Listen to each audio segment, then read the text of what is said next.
கனிவும் மனத்தாழ்ச்சியும் உடைய இயேசுவின் அன்பு பிள்ளைகளே, உங்களை இந்த புதிய வாரத்திலே சந்தித்து உங்களுக்காக ஜெபிப்பதிலே நான் மிகுந்த மகிழ்ச்சி அடைகிறேன். ஆண்டின் பொதுக்காலம் 22ஆம் ஞாயிறு நம்மை தாழ்ச்சியுள்ள மனிதர்களாக வாழ அழைக்கின்றது. தாழ்ச்சி என்றால் என்ன? தாழ்ச்சி நமது வாழ்க்கைக்கு தேவையா? நம்முடைய வாழ்க்கையிலே எப்படி தாழ்ச்சியோடு வாழ்வது போன்ற பல கேள்விகளுக்கு விளக்கங்களை கூறுவதாக இன்றைய 2 வாசகங்கள் திருப்பாடல் மற்றும் நற்செய்தி அமைந்திருக்கிறது. திருப்பாடல் 68 ஒடுக்கப்பட்டோருக்கு கடவுளே மீட்பு அளித்தீர் என்று ஒடுக்கப்பட்ட தாழ்த்தப்பட்ட மக்களை கடவுள் உயர்த்துவார். எனவே சமுதாயத்திலே நான் தாழ்ச்சியோடு வாழ்ந்தால் என்னுடைய மதிப்பு அந்தஸ்து குறைந்துவிடும் என்ற பயத்தை நீக்கி தாழ்ச்சியுள்ள மனிதர்களாக வாழ கூச்சப்படாதீர்கள் என்று அழைப்பு விடுப்பதாக இன்றைய திருப்பாடல் 68 அமைந்திருக்கிறது. இன்றைய முதல் வாசகமானது சீராக்கின் ஞானம் 3ஆம் அதிகாரம் 17, 18 மற்றும் 29 உடைய பகுதிகள் எடுக்கப்பட்டிருக்கிறது. இந்த பகுதியிலே, குழந்தாய், நீ செய்வது அனைத்தையும் பணிவோடு செய், அந்த பணிவு உன்னை கடவுள் முன் உயர்த்தும். இருமாப்பு கொள்வோரின் நோய்க்கு மருந்து இல்லை என்று பல நல்ல அறிவுரைகள் கூறப்படுகிறது. ஏன் இந்த அறிவுரைகள்? எதற்காக இப்படிப்பட்ட நல்ல அறிவுரைகள் என்று இதனுடைய வரலாற்றை பார்க்கிற பொழுது, ஏறக்குறைய கிமு 180ஆம் நூற்றாண்டிலே இஸ்ரேல் மக்கள் கிரேக்க மொழியும் கலாச்சாரத்தையும் வழிபாட்டு முறைகளையும் பின்பற்ற வேண்டும் என்று கட்டாயப்படுத்துகிறார்கள். எனவே இப்படிப்பட்ட இந்த இஸ்ரேல் மக்களை மீட்பதற்காக, அவர்களை நல்ல வழியில் கொண்டு செல்வதற்காக சீராக்கினுடைய மகன் இயேசு என்பவர் இந்த மக்கள் நெறி தவறாமல் நடக்கக்கூடாது என்பதற்காக இப்படிப்பட்ட நல்ல நல்ல அறிவுரைகள் அவ்வப்பொழுது வழங்கி கொண்டிருந்தார். அதனுடைய பகுதியைத்தான் இன்றைய முதல் வாசகத்தை நாம் படிக்க கேட்டிருக்கிறோம். அவருடைய முக்கியமான நோக்கம் என்ன? மக்கள் பாவ வழிக்கு செல்லக்கூடாது என்று நல்ல அறிவுரைகளை வழங்குகிறார்.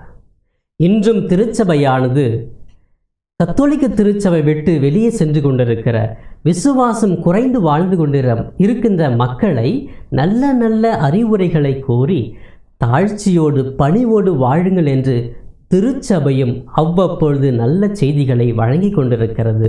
இன்றைய காலகட்டங்களிலே உலகமயமாக்கல், குளோபலைசேஷன் என்பது பலரால் பேசப்படுகிறது, பாராட்டப்படுகிறது. இதனுடைய முக்கியமான நோக்கம் என்ன என்று பார்க்கிற பொழுது, நாடுகளிடையே நல் உறவு ஏற்பட வேண்டும், தொழில் முன்னேற்றம், லாபம் இருக்க வேண்டும், தனிநபர்களுடைய வாழ்க்கையிலே ஒரு முன்னேற்றம் காண வேண்டும் என்பதுதான் உலகமயமாக்கலுடைய முக்கிய குறிக்கோள். இதை பயன்படுத்தித்தான் மக்கள் தொழிலை ஆரம்பிக்கிறார்கள். டிரான்சாக்ஷன், ஒரு பரிமாற்றம். எந்த ஒரு பரிமாற்றத்திலே அதிக லாபம் கிடைக்கிறதோ அதை செய்ய ஆரம்பிக்கிறார்கள். செய்கிற ஒவ்வொரு சிறு தொழிலாக இருந்தாலும் அதில் லாபம் கிடைக்க வேண்டும்.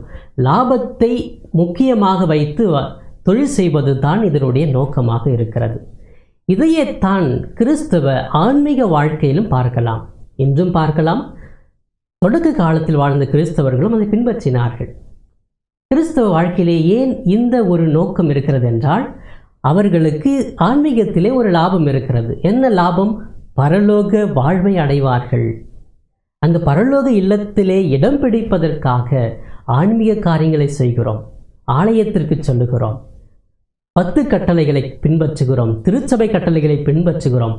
எந்த ஒரு ஆன்மீக செயலாக இருந்தாலும் கடமை தவறாமல் செய்கிறோம். காரணம், நாம் பரலோகத்திற்கு செல்லுகின்ற பொழுது கடவுளிடத்திலே உரிமையோடு எனது வெற்றியை கொடு, எனது லாபத்தை கொடு, நான் இப்படியெல்லாம் செய்திருக்கிறேன், எனக்கு தேவையான அந்த பரலோகத்தில் இடம் கொடு என்று கடவுளிடத்திலே தங்களுடைய தகுதியை கேட்பதற்காக, தங்களுடைய இடத்தை கேட்பதற்காக இப்படிப்பட்ட சில நிகழ்வுகளை ஆன்மீகத்திலும் மக்கள் செய்து கொண்டிருக்கிறார்கள். இதைத்தான் இன்றைய நற்செய்தி, லூக்காஸ் எழுதிய நற்செய்தி 14ஆம் அதிகாரம் 7 - 14 உடைய பகுதிகளிலே படிக்கிறோம். பரிசேயர்களை வெள்ளையடிக்கப்பட்ட கல்லறை என்று சொல்லுவோம். இவர்கள் கட்டளைகளை கடைபிடிக்கிறார்கள், ஆலயங்களுக்கு செல்லுகிறார்கள், வழிபாடுகளிலே தகுதியோடு ஈடுபடுகிறார்கள். இப்படிப்பட்டவர்கள் சொல்லுவார்கள், எங்களுக்குத்தான் உண்மையான கடவுளுடைய மீட்பு கிடைக்கும், நாங்கள் தான் உயர்ந்தவர்கள் என்று சொல்லி தங்களை பெருமையாக பேசி உயர்த்தி கொண்டு வாழ்ந்தவர்கள். அவர்களுடைய முக்கியமான நோக்கம் என்ன? அந்த பரலோகத்தை அடைய வேண்டும், கடவுளுடைய பிள்ளை என்று சொல்ல வேண்டும். அதற்காக இந்த காரியங்களை எல்லாம் அவர்கள் கடைபிடித்து வருகிறார்கள். இவர்களுக்கு ஒரு மாற்று சிந்தனையை, மாற்று கருத்தை கொடுப்பதுதான் இன்றைய நற்செய்தி. அதுதான் ஆண்டவர் இயேசு கிறிஸ்து அழகாக வெளிப்படுத்துகிறார். தன்னை தாழ்த்துகிறவன் உயர்த்தப்படுவான், தன்னை உயர்த்துகிறவன் தாழ்த்தப்படுவான் என்று கூறுகிறார். இதன் மூலமாக யார் உயர்த்துவார், யார் தாழ்த்துவார் என்று நற்செய்தியிலே குறிப்பிடப்படவில்லை. இதனுடைய முக்கியமான நோக்கம் என்னவாக இருக்கும் என்று பார்க்கிற பொழுது, அந்த உயர்த்துவதும் தாழ்த்துவதும் செய்வது கடவுளுடைய பணியாக இருக்கும் என்று விவிலிய ஆராய்ச்சியாளர்கள் கூறுகிறார்கள். கடவுள்தான் ஒரு மனிதனை உயர்த்துவார், கடவுள்தான் ஒரு மனிதனை தாழ்த்துவார். எனவே உயர்த்துவதும் தாழ்த்துவதும் கடவுளின் செயல். நாம் நம்முடைய வாழ்க்கையிலே நான் உயர்ந்தவன் தாழ்ந்தவன் என்று சொல்வதற்கு தகுதியற்றவர்களாக இருக்கிறோம். கிறிஸ்தவர்களுடைய வாழ்க்கையிலே இந்த தாழ்ச்சி எப்படி இருக்க வேண்டும்? நாம் ஒவ்வொரு நாளும் கடவுள் முன்பாக செல்லுகின்ற பொழுது ஒரு பிச்சைக்காரரை போல் செல்ல வேண்டும். அங்கே சென்று நான் தகுதியற்றவன், என்னிடத்தில் ஒன்றுமே இல்லை, உமது உதவி எனக்கு அதிகமாக தேவை, உமது உதவியினால் எனக்கு மீட்பு அதிகமாக தேவைப்படுகிறது, உம்முடைய ஆற்றல் எனக்கு அதிகமாக தேவைப்படுகிறது என்று சொல்லி உலகிலே அனைத்து ஆற்றல்களிலும் உம்முடைய ஆற்றல் தான் பெரிய ஆற்றல் என்று அவரை வாழ்த்த வேண்டும்.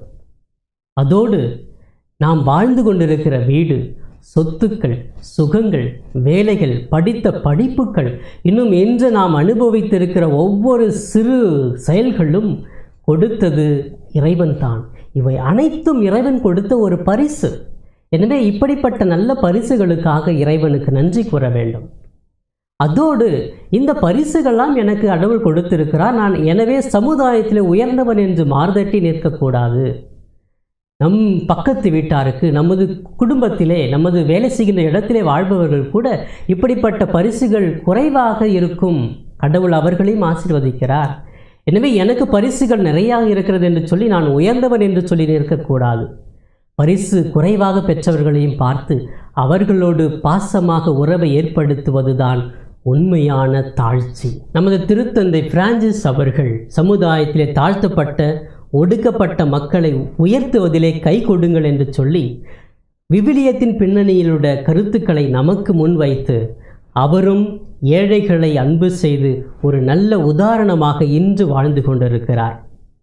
எனவே பிரியமானவர்களே, ஆண்டின் பொதுக்காலம் 22ஆம் ஞாயிறு நம்மை தாழ்ச்சியோடு வாழ அழைக்கின்றது. எனவே தாழ்ச்சியை ஆடையாக அணிவோம், தாழ்ச்சியே வாழ்வென உணர்வோம். ஜெபிப்போமே. எங்களை நேசிக்கும் எங்கள் தாயும் தந்தையுமான இறைவா, தன்னை தாழ்த்துகிறவன் உயர்த்தப்படுவான், உயர்த்துகிறவன் தாழ்த்தப்படுவான் என்ற உண்மை தத்துவத்தை எங்களுக்கு வழங்கினீரே, அதற்காக நன்றி ஆண்டவரே. சென்ற வாரம் முழுவதும் எங்களை அபரிவிதமாக ஆசீர்வதித்தீர், எங்களை வழி நடத்தினீர், அதற்காக நன்றி கூறுகிறோம். இதோ இந்த புதிய வாரத்தையும் உமது பாதத்திலே சமர்ப்பிக்கிறோம் தெய்வமே. இந்த வாரத்திலே குறிப்பாக நாங்கள் எங்களை தாழ்த்தி எளிமையோடு பணி செய்ய, அந்த பணியினால் உமது அருளையும் ஆசிரையும் நிறைவாக பெற எங்களை வழிநடத்தும்.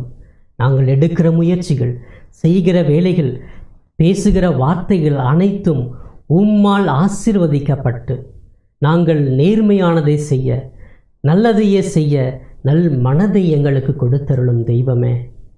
இயேசுவே, நாங்கள் என்றும் உமது பிள்ளைகளாக, உமது விசுவாசத்தில் வாழும் மக்களாக இருக்க துணை செய்யும். தூய ஆவியால் நிரப்பும், எங்களை வழிநடத்தும்.